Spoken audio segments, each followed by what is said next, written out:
정순신 변호사 자녀 학교 폭력과 드라마 등이 화제를 모으면서 이른바 학폭 가해 이력을 생활기록부에 확대 기재해야 한다는 목소리가 커지고 있는데요.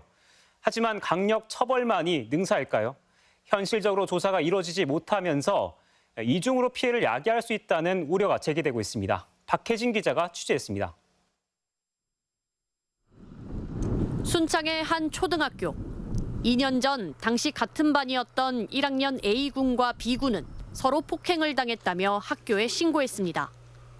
결국 학교폭력심의위원회에 회부됐고 쌍방폭행으로 결론 나 나란히 가해자가 됐습니다.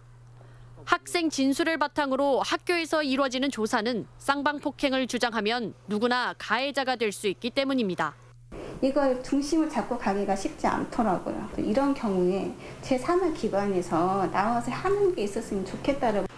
2명 모두 가해 1호 조치인 서면 사과 처분을 받았고 B군에게는 3호 조치인 학교 봉사 등이 추가됐습니다. 상황을 견디지 못한 A군은 결국 이 학교를 떠나 전학을 선택했지만 기록은 꼬리표처럼 따라다녔습니다. 가해 기록은 졸업까지 남기 때문입니다.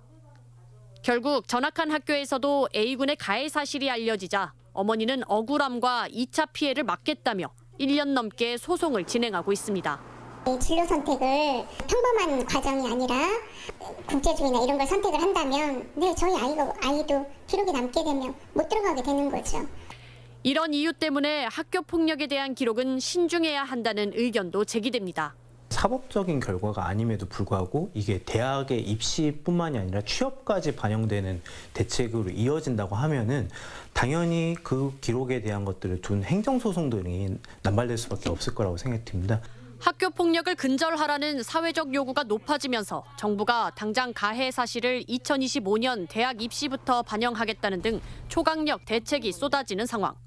하지만 전문성 부족한 조사와 무차별적 처분의 문제점도 무시할 수 없어 기록 강화만 우선시할 경우 학생들만 이중 피해를 볼 수밖에 없다는 우려가 나오고 있습니다.